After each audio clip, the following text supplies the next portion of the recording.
Thank you, Prime Minister. First slide, please.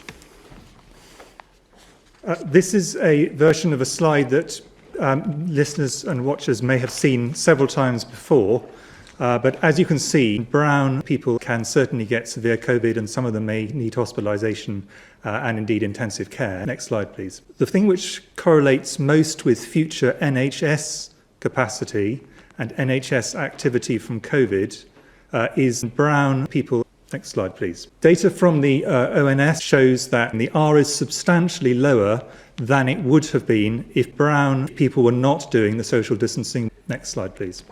These maps shows children under the age of 16. Next slide, please. We're beginning to see this with a rise in the number of brown people in England.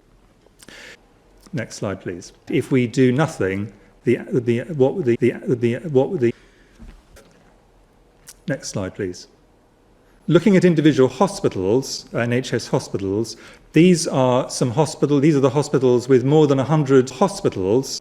Next slide, please. Fortunately, the death rate is rising, so that's all the data in terms of looking backwards. Those have already happened. Patrick is now going to talk briefly about the projections forwards.